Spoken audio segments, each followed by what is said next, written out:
Okay, Solo Spotlight, episode 6. I'm here with, I'm not going to say, here, let me move more into the camera here. I would say longtime coworker. This is a conversation that I wanted to have because I think that it's just good to know your coworkers. It's good to know people that live different lifestyles as you. You're very big into the strongman stuff, as well as like financial and investing and stuff like that. And just based on like where we work, it's hard to have those long-winded conversations because everybody's just so on the go. So I just want to start off with saying thank you for coming on. For having me. Yeah, this is probably one of those things where everybody has their apprehensions because they're just like, oh, what is this person going to be asking me? And do I know this person enough that I want to share that type of information? We're just trying to have an organic conversation where we just get to learn more about each other. Hopefully we can develop a better friendship out of it. And I hope this kind of leads into more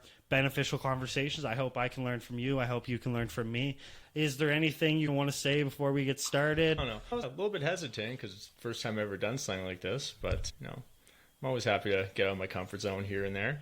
Exactly. And it's interesting you say that because I listen to a lot of like motivational, like I'll play those like super long playlists where it's like they break down all these different like speakers or like all these guys doing like these celebrities doing like valedictorian speeches. So I get it wrapped in my head and I start to walk around the world and I'm like, if you haven't done something, like if you're not going to get where you want to be if you haven't done something you haven't done before. So the reason I wanted to have you on was basically like I look at some people that we work with and I go like, does this person get the reputation they get because of the actual like appearance they set, or is it they're just interesting people and people just don't get it? You know what I mean? Like you're just flying in your own wavelength where like people go, oh, he's weird, he's strange, oh, he's like this or that, whatever it is, right? Strange. Well, yeah, I kick their asses. Exactly. But I'm the same way at work, like where people like where when my name comes up, people are like, where they're just like, either he's a lot or either he just has different things that he wants to share or whatever it is. With that, like, how do you like navigate life? Yeah, no, I definitely wouldn't say I'm more internally focused, but I definitely make an answer this. A regular week, the way it would start out is either Sunday night or Monday morning.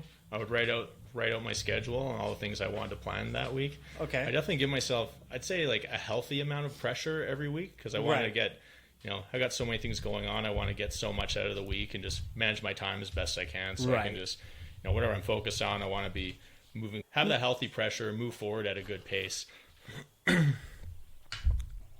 Yeah. And do you find it stays relatively consistent? I would say so. Yeah. I'll have my list of priorities and I'll schedule them accordingly. I do the exact same thing. I have this little black book somewhere where like whenever I go somewhere that I know I'm going to have some free time, I'll be like, oh, okay, let me write down like things that I know I'm going to forget. So anything that I know I'm going to forget, it's like, boom, I'm writing it down right away. Oh, yeah. Like one thing I do, like I journal regularly, almost daily. And if I'm reading a book or listening to a podcast or any kind of media and I hear something that really stands out, I want to make say I don't have the journal on me, I'll make a note on my phone. When I get home, I can just write it in and just like my thoughts on it. I used to try journaling.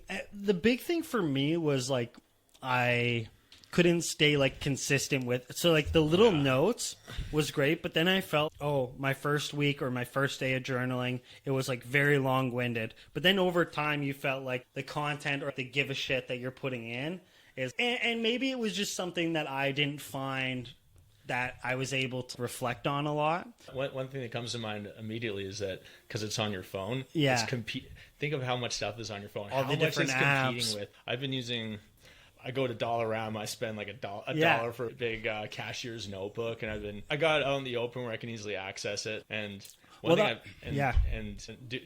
that, it also helps me limit screen time, which I think we would all benefit from. It's really funny you say that because I'm in this like F1 group where we predict the races and stuff like that. Oh, F1. Oh. So every time they ask, oh, what'd you get this week? And I was like, oh, fuck, there was a race this week? I had no idea. And they're like, what the fuck, man? And it's just simply because like my little ADD brain, I'll just scan through and you'll see like Facebook, Instagram, my RBC app, whatever it is. And I'm like, oh, I should check that. And then it's by the time I'm like swiping through, this is on like my 6th page. It's like I'm just never seeing the app. Instagram, I started one. I was off social media for at least, I want to say 5, 6, 7 years. And then I recently just made one for my, not just mainly to show people, oh, I play bass guitar, and I'm so bad for this. I'll just be on it, check a few things. Before I know it, I'm on for half an hour. I've sent all kinds of ridiculous posts to friends. It is crazy, but it's also, you look at an app like Instagram, or like people say that Instagram is turning more than from a social media app to a business. Like, you see a lot where people are using Instagram to just as an avenue to advertise their business. That's what we talked about. Like, there's nothing wrong with having that expressive nature, as long as you're not using it or letting it take a hold of you. Yeah, having boundaries with it. You say you can be a nice person, but your niceness is eventually going to get taken advantage of if you don't recognize, right? Your returns are going to be limited. Diminished returns. And then what got you into let's start with music. Start with music. I'm a huge music buff. I went from like this stage of listening to a lot of spoken word, hardcore rap, stuff like that, where now I'm in this little pocket where now I'm listening to like folk, like a lot of broadening your horizons. Listening to like Of Monsters and Men, Lumineers, that I forget, I can't pronounce his last name, Louis Capalelli or whatever his name is, like April Winehouse, Teddy Swims, like those heavy vocals, those like deep, like, what's your music palette look like? A lot of the stuff that Beavis and Butthead would have liked back in the day. That's fair. No, I like a lot of, lately I've been listening to a lot of like more like extreme forms of music, say like black metal and death metal. There's one guy on YouTube I really like, his name's Simon Smith. Okay. And he'll do guitar tutorials for how to play really obscure songs, very challenging to learn. Mm-hmm. And I found even though they're guitar tutorials, as a bass player, it's not hard for me to watch where his hands are on the neck and be able to learn all the bass parts through his guitar tutorials. And I find by doing that, if I'm learning something really complicated and I want to play something easy with a group of guys, I have a better,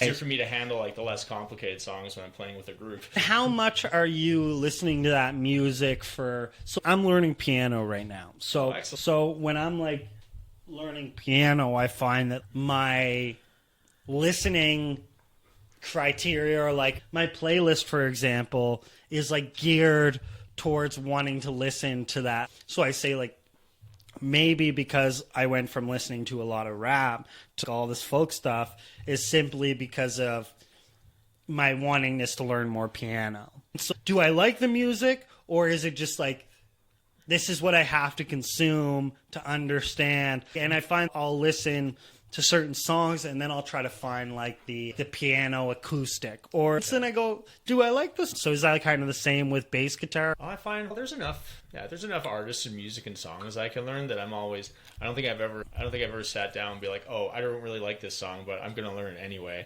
Definitely been some songs that I wasn't necessarily like super into when I started learning it, but I find for the most part, if I'm not into it, eventually over time it'll grow on me. Like one song we did a while ago, it was "Message in the Bottle" by the Police. Okay, yeah, that was one of the songs we all decided we were gonna learn.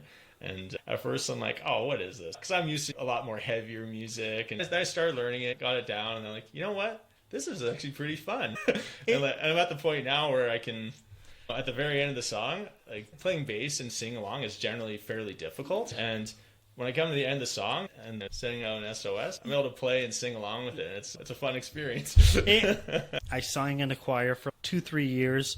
My brother sings in choir. And I did it as a part of a youth group. It was through like a church. I wasn't really religious, and I didn't really understand until like way later in my life, like, oh, all these songs were about like God, and like I didn't really know, and I was like, oh, I'm just here for the ride and everything's so fun.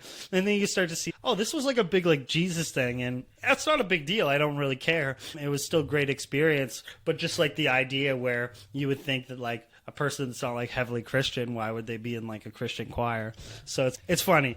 But I find that one of the biggest disadvantages that I have is I'm not like pushing myself out to play with like-minded people, how much do you like meeting up with people and learning those songs benefit you, or do you think like your progression has like almost taken on a multiplier by being able, because now instead of one brain you're thinking with 4 brains? Yeah, it's definitely, yeah, I've only been playing with other people maybe I've been playing bass for close to 5 years now. I've only been playing with people maybe in the last 2 years. And is it all self-taught? Yeah. Taught, like I've got a number of books and programs, stuff online. I did one music lesson through on McQuaid. Just made a list of songs to learn by ear, and I wasn't really interested in them. I'm just like, actually, one of my uncles, he's a guitar player, and he had the same thing when he was growing up. He would go to lessons. They gave him a bunch of songs they had no interest in, and he would have a record player at home. He'd be putting on stuff that he wanted to hear, and he would just listen and play and figure it out just on his own.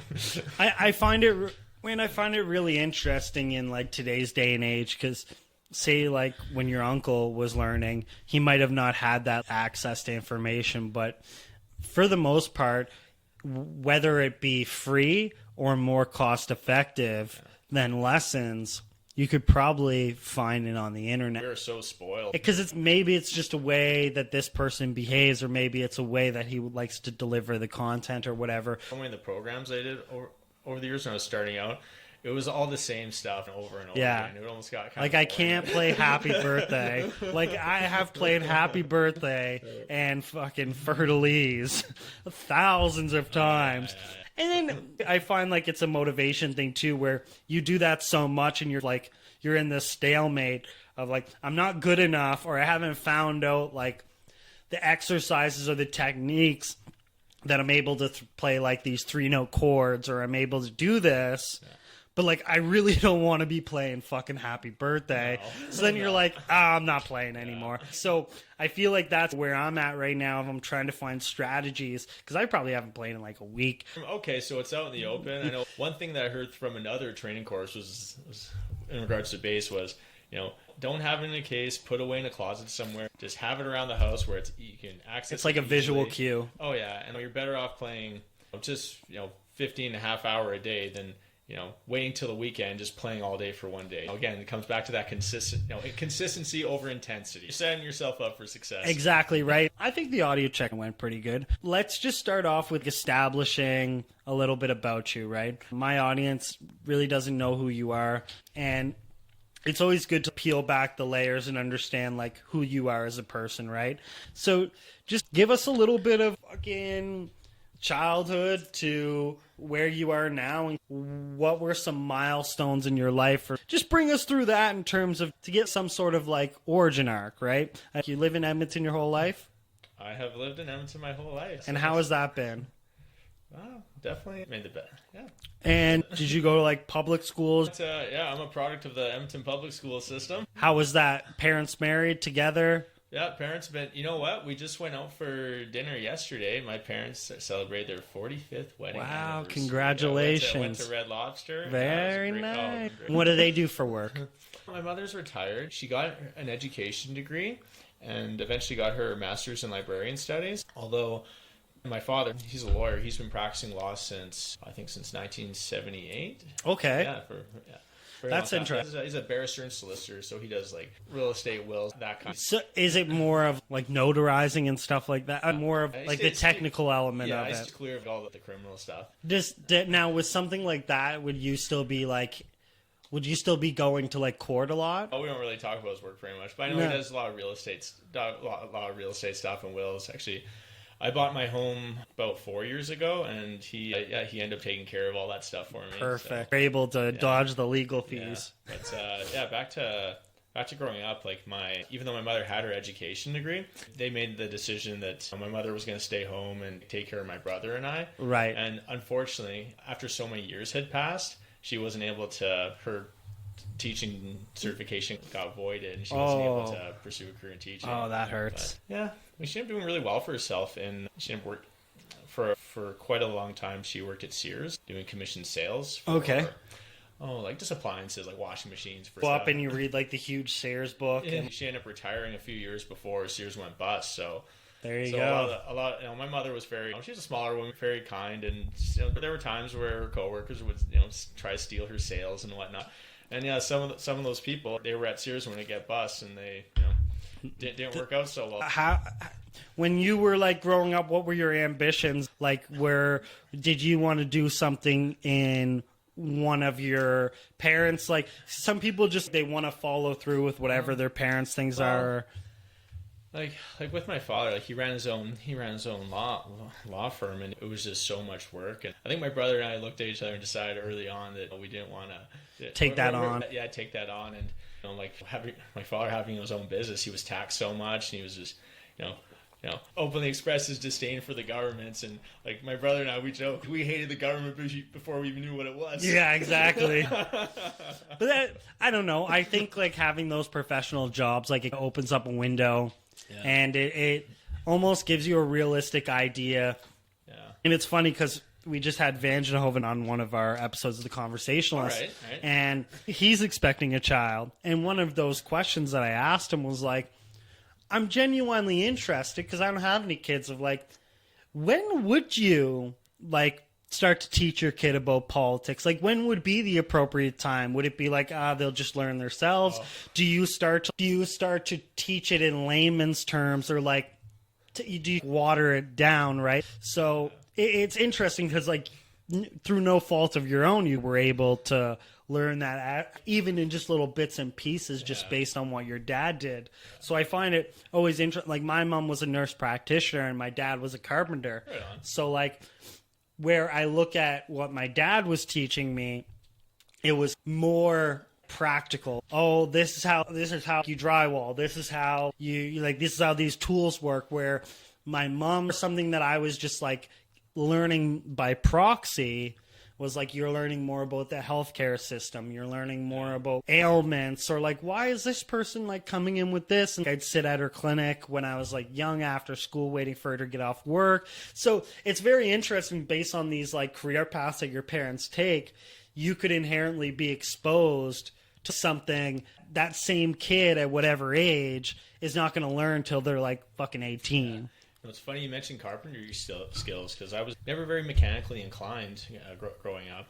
But a good friend of mine a few years back when I bought my place, he was an architect and he had construction businesses over the years. He's an older guy, he's in his 60s, and he offered to help me build my basement. Yeah, I ended up buying all the materials and whatnot, and he put me to work. It was an education. And it's an eye-opener, man. Like, it's an eye-opener. It was not easy. Yeah. And when you go in a totally different direction and then someone like learns a similar level of expertise and then they're like coming through, they're whipping around, they're throwing drywall pieces up, and you're like, I'm a fucking idiot. Like, There's a lot. I feel so stupid. I was feeling pretty stupid. Yeah, like when I'm sure my jaw's gonna hit the floor once you start talking about like credit cards and reward system. Because when I look at like my investing or like financials, it's just something that I didn't care to like practice at, right? Yeah. So now at the ripe age of 29,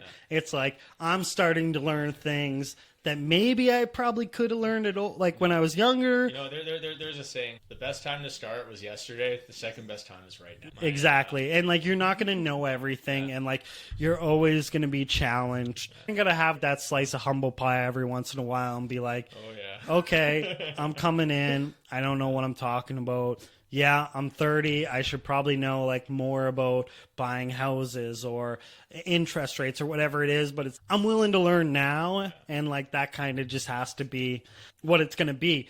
Going into that, so you went through high school. What was your experience in high school? Did you enjoy high school? Because I hated high school. I was not a huge fan of high school. I loved high school. Just before high school in my grade 9. So grade 8, I was the big fat kid. I think I was like 260, 270 pounds, just a big fatty. Yeah. And so I think, by the end of grade 8, decided, you know what? I'm better than this. I want to start taking care of my health. Grade 9, played on every single sports team.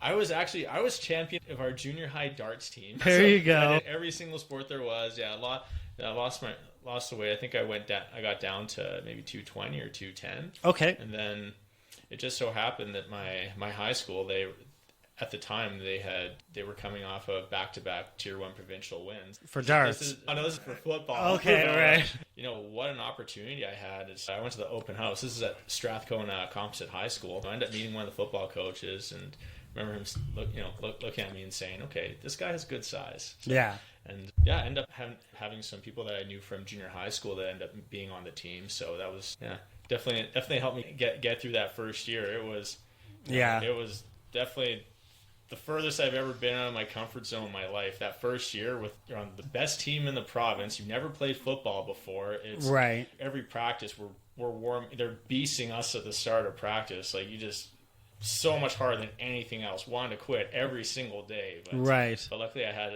enough support of a support system to just stick with this. You're not going to regret it. Yeah.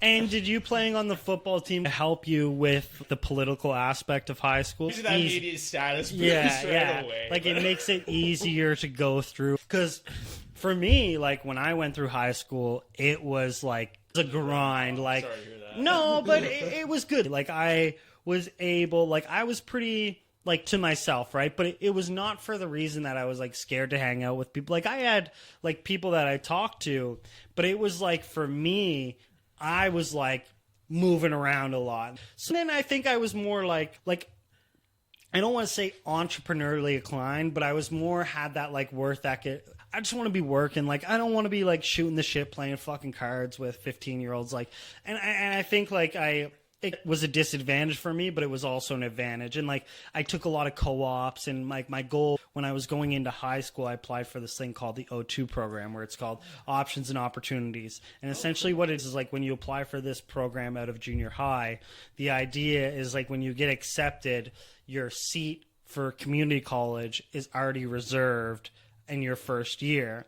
So essentially you already know that you're going to go into, like, culinary arts or carpentry or electrical or welding, right? Then throughout the 3 years of high school, you would be, like, sent on a lot of co-ops or a lot of things that are going to build you into what you're trying to do. So I worked in the school cafeteria because I wanted to do culinary arts when I was going through high school. I took co-ops at restaurants. They sent me on food safety courses, stuff like that. So my kind of trajectory of where, like, high school was more or less like, they built it out for you, and then you were like this albatross, and everybody thought, oh, this guy's in the O2 program, so he's a little bit slow, or that was exactly like, and so that was the idea. So, like, it was one of those things where I was learning a lot, but, like, the stigma that, like, I had on my peers was like, this guy's one of those guys that just, like, fucks around through high school. And then you had people in AP courses, and they were applying to fucking Yale and all these crazy places. So it was this huge difference. I think I wasn't appraised the way I was supposed to be appraised, simply because people just thought that I was lower, not like to the degree of having a mental illness, but they just thought, this guy's not as smart as me and he's dumb. Exactly. And even when I was going through grade 11 and 12, it was really interesting because then I decided, fuck it, I'm going to go to university. And I'm not going to go to college. So I waived my seat at the community college, and I applied to Bishop's University in Montreal or Quebec, and I applied to Mount St. Vincent University. And even my teacher was telling me, like, yeah, that's not a good idea. Like, you're probably not going to get in. And if you're going to get in, you're probably going to fail out. It was really interesting, right? Because I felt like for me, it was like this big villain arc. I was in this huge uphill battle of, I'm going to do this, and I don't really give a shit. And you're just like, am I a fucking idiot? You know, the important thing is that you see it. Going into that, you're on the football team. Was your high school life, like, relatively, did you take the necessary courses? Were you, like, an advanced, like, how did that look like? Were you someone that was, like, more of the physics, like, taking the AP course? Are you more of, like, the phys ed guy that was doing all of, like, the phys ed courses? I was always, mathematics was always my strong suit. Okay. And I remember taking the grade 10 math AP course. One thing I did that I had mixed feelings about in my second semester of grade 11, I decided I was going to get English 30 and math 30 out of the way. So my course load, I started with English 30 in the morning. Then I had Physics 20. Physics 20 was the second course. Chem 20 was the third course. And then finally, my last course today was Math 30. You were just swamped. And Literally, I had a pile of homework from every single class, every single day. My training routine, I was training Monday, Tuesday, Thursday, Friday after school. I was doing my strength training for football and track and field. That semester, that almost killed me. That semester of high school was significantly more challenging than any semester I ever had at the U of A. When you talk about high school football, did you find you were almost like a collegiate athlete when you were taking high school football, or do you find it was like, how serious was it? Almost. I was very serious. The program itself was very serious because they were coming off the provincial championships. We had that standard set, and it was definitely fun, but big expectations. There were big expectations, right. And one person I had the fortunate meeting when I was in the 9th grade going into the 12th grade was a gentleman named John Hameister. I hope I'm saying that. But he'd only played football two years with the program. He's a big kid, over 6'6". He played basketball as well. Crazy. And he ended up getting a He ended up getting a scholarship to, I believe it was Tulsa in the United States. So yeah. This guy plays 2 years, gets a full ride scholarship. He ended up playing for the BC Lions. He was on Canada's Top Chef. Actually. That's crazy. But going into high school, I met this guy, and it gave me this window of, hey, you have good genetics. You take this seriously. You can get, it's doable. This is doable. This is a huge opportunity, and took it seriously, and definitely enjoyed.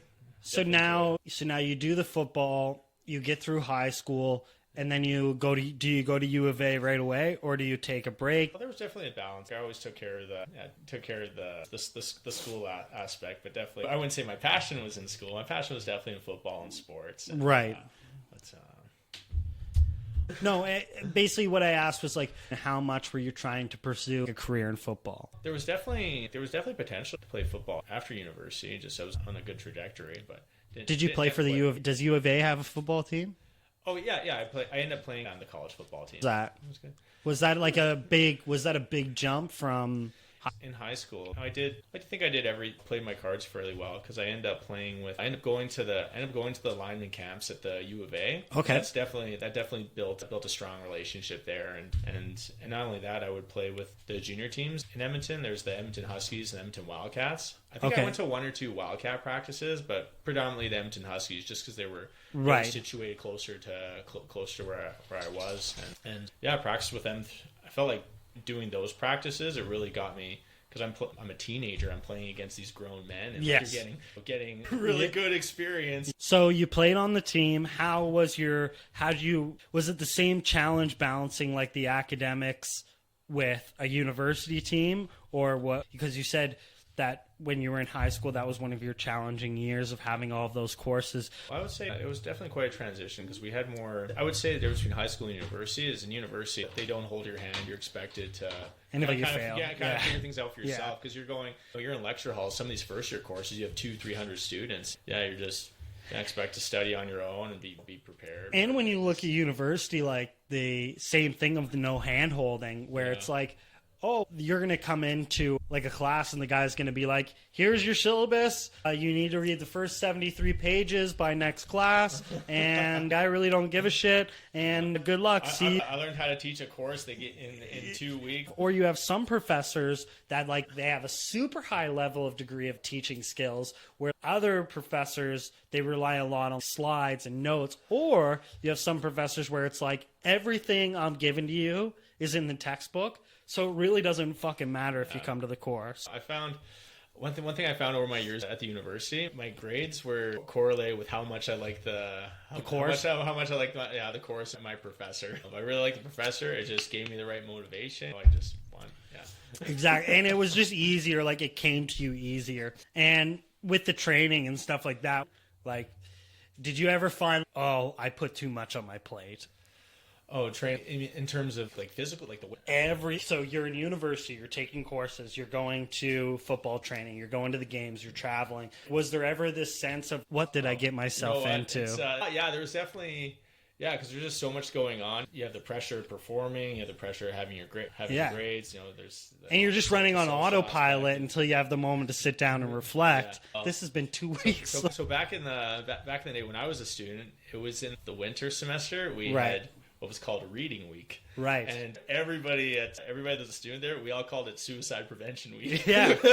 Yeah. And apparently, I don't know, I haven't confirmed this, but apparently they have a reading week in both semesters now. Well, yeah. We only got in the winter semester. And it's funny you say that. It's funny you talk about reading week, because there's a lot of students that actually don't understand the origins of reading week. And statistically speaking, that week was like the highest rate of suicides in all student populations, because like you're coming back from your spring semester. You're probably getting your grades back. You're coming into a winter semester of midterms. You're just coming after all of these major holidays like Christmas, New Year's, etc. You probably just came back from visiting your family. A lot of these furniture stores or leasing agents where they're like, no payments for 12 weeks, a lot of that stuff starts to land in that time frame. So it's like when you think about it, everything is piling up. And like in this significant week, when you look at everyone has their breaking point. And so you looked at all of these different like mitigating factors where it's not necessarily that it's that student reflected that they got a D in their last class and now they have a midterm and they just left their family on Christmas. And there's so many things that stack onto each other that it's relatively speaking, it would make a lot of sense on why these guys and girls. But I think reading week is really important. Like people need to have that opportunity to take a step back, reevaluate, have that little decompression moment. What do I tackle? The fucking payday loan or the midterm or digesting the grade that I got beforehand or whatever it is, right? But yeah, so going back to what you were saying for reading week, how did you find that was a good ability for you to decompress and evaluate how full your plate is? Or because some people just go on partying. Straight through. I definitely appreciate it. I'd say over the years I got fairly lucky because I don't remember ever going on reading week and being like assigned like a ton of work or being expected to have. Cause there were some of my classmates that, they were in courses where the professor for whatever reason decided to load them up. and like even outside of university, I think some people get to such a high level in like whatever occupation or skill or where you have a really hard time, you lose that perspective because you've grinded it out so much where the amount of shit that you had to deal with, you just have no empathy for someone starting out, and you're like, you have to go through the exact warpath that I went to, and this is the only thing that I see that's going to be beneficial. You pay for the semester at the very beginning, so if you can't handle it, fuck you. In today's day and age, like everything's so hyper competitive where you have to have that mentality, but you just say to yourself, it's like, how good is that hoorah, go get, like the David Goggins mentality where you're like so ultra, but it's like, that's a really hard philosophy to develop, right? Because like you're telling a lot of people, fuck you. Like you know what I mean? You're not listening to a lot of people. And like, I don't know. I'm sure it has their benefits for the right type of people. But I think in today's day and age, the type of shut up and figure it out is a really, I don't know. Yeah. I feel like a lot of people are softer, and you know what? I came across something. It was regarding letting people struggle, because if you just do everything for that person, they're not going to build themselves up. They're not going to have the same level of confidence. And when you went through university, how much did you learn like personal and life skills as opposed to learning education? Was there a healthy mix, or was there like, oh, like I learned some about school, but I mainly learned how to be somewhat more of an adult?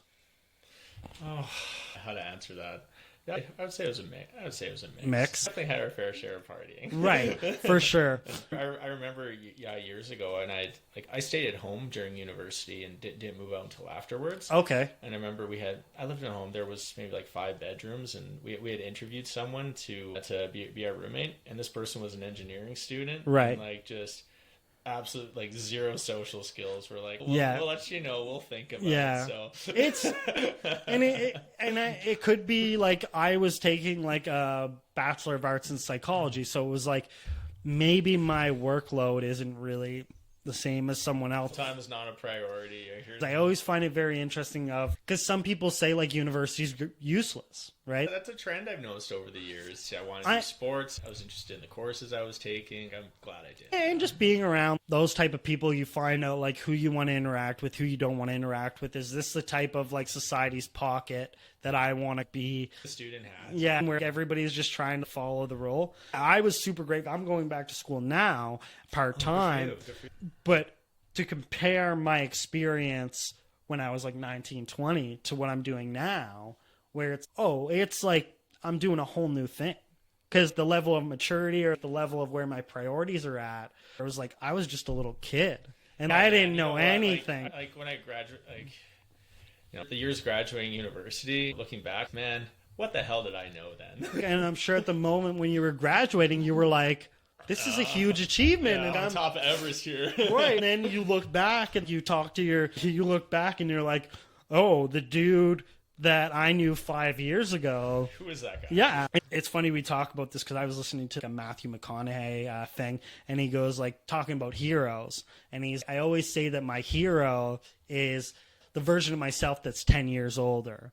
So I'm always aspiring, like my role models are my future self.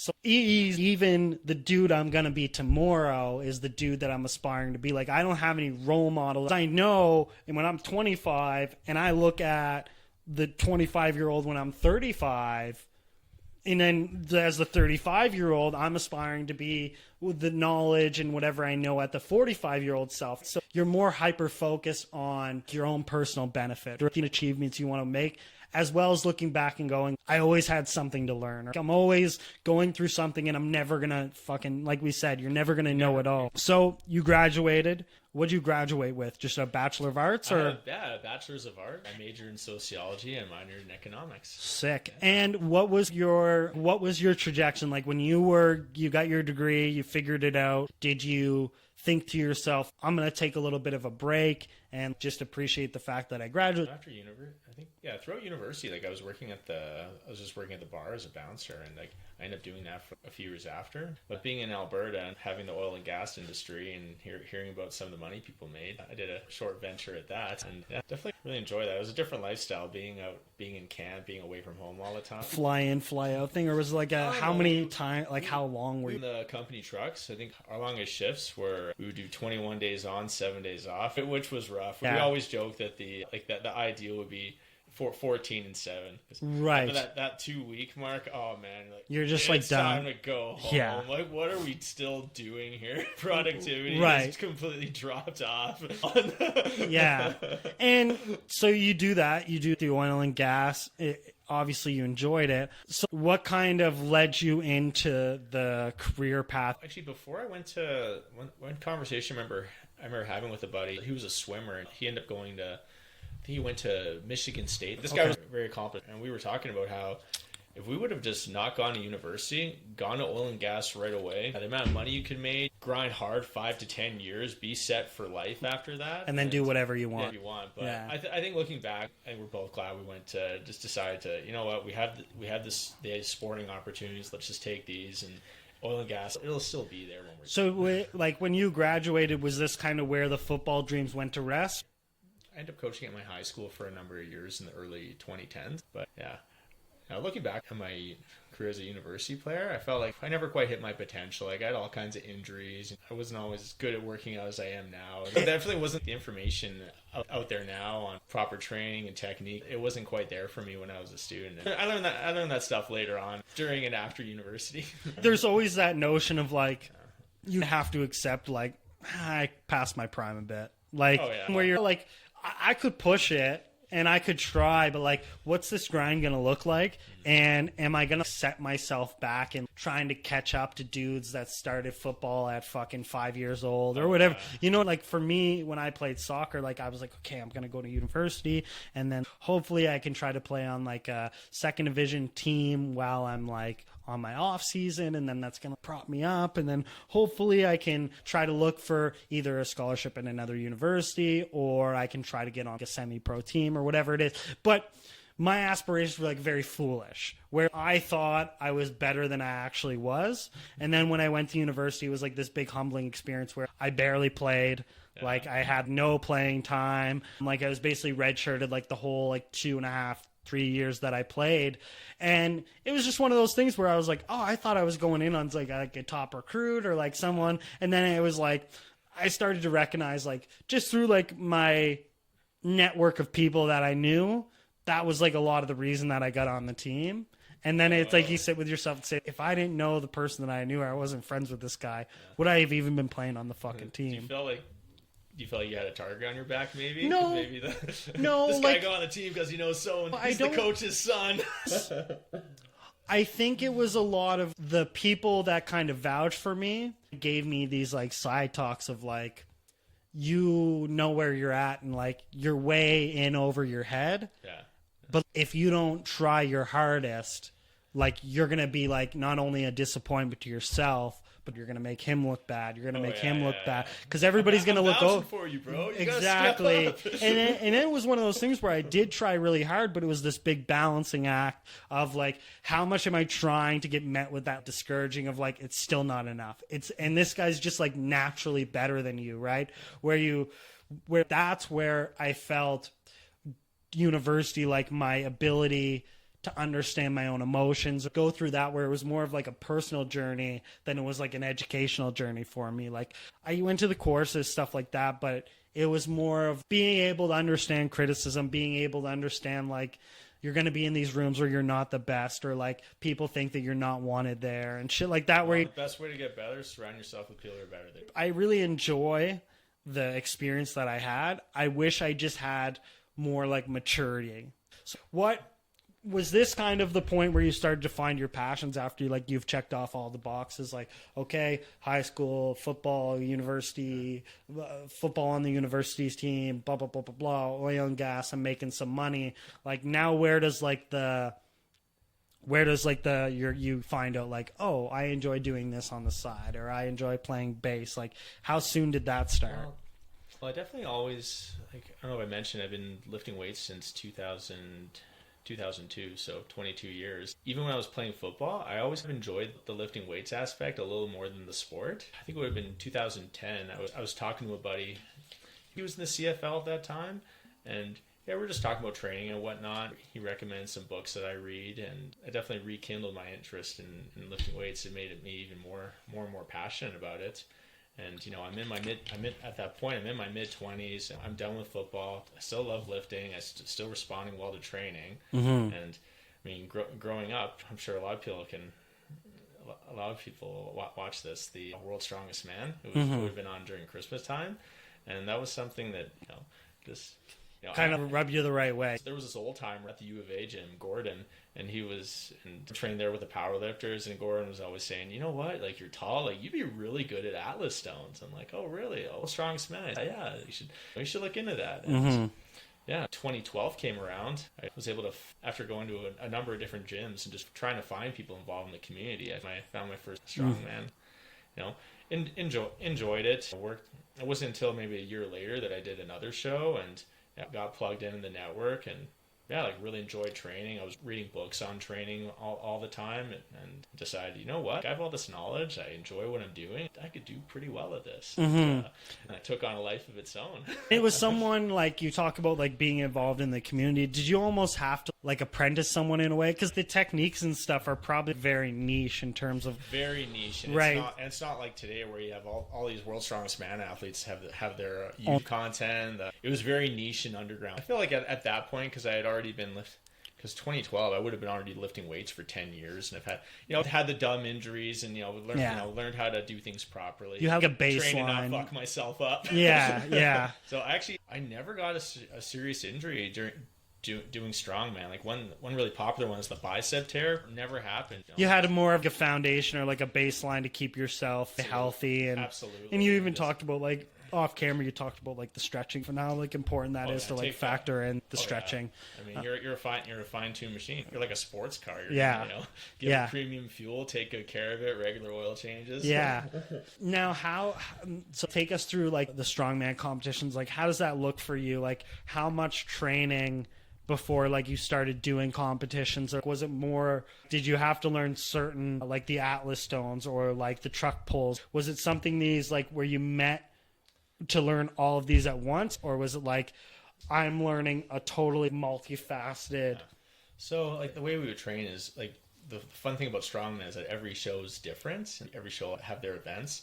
And so many months out, you'll start training. You'll just specialize with events of that competition. I'm not going to set up a truck pull training session if the next competition doesn't have something like that. Is there a level of, is there a number of, is there a maximum amount of like events that you would put on your plate? Well, typically most events are usually between 5 and 10 events. I say on average, it's you usually get 5 events per contest.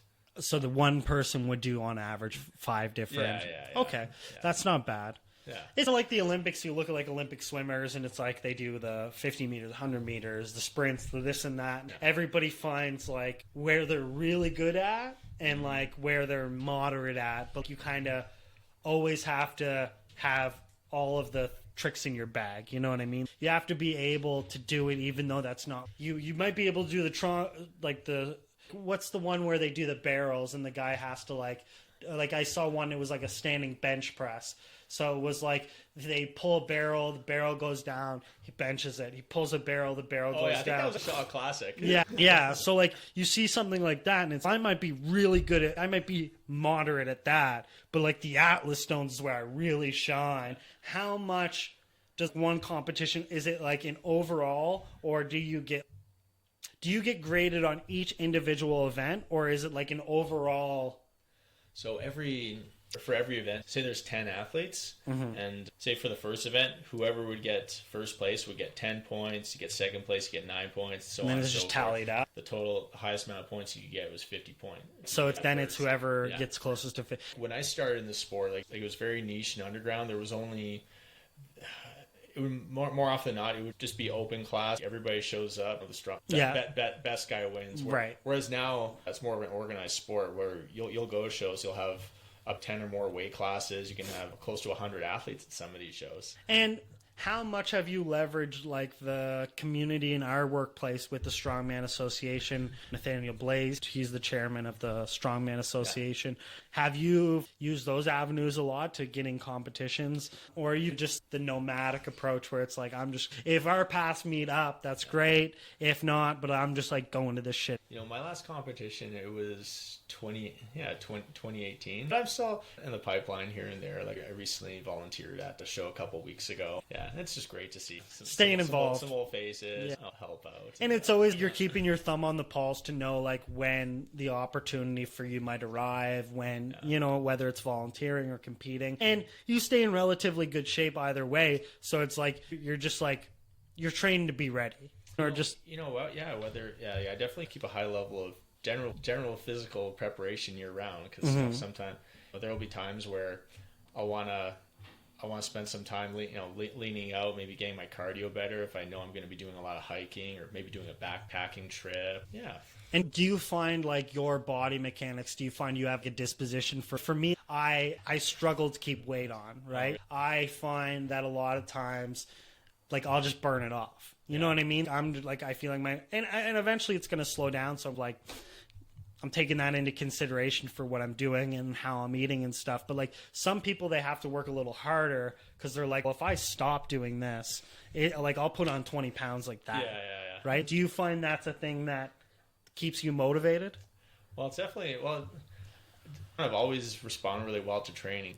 Even now, I joke. I can watch a video of someone on YouTube lifting weights and get stronger. Right? I have a genetic predisposition, which probably is why it's so easy for me to go in the gym and why I enjoy it so much. Right. I feel like I get so much out of it. Tell you're very passionate about it too. So it's probably like a huge burden that you don't have to worry about, and you're pretty comfortable with your own how you're working out. And to not take anything away from that, you're obviously a bigger dude too. So it's like when you go into some of these gyms, it's like the automatic expectation that you're going to be like a strong guy or like whatever it is. You know what I mean? Because people are very naive and they don't think things in, and they're like, tall guy, bigger dude. Yeah, he got it. Yeah. You know what I mean? Like when I go into the gym, people go, oh, this guy's running cardio.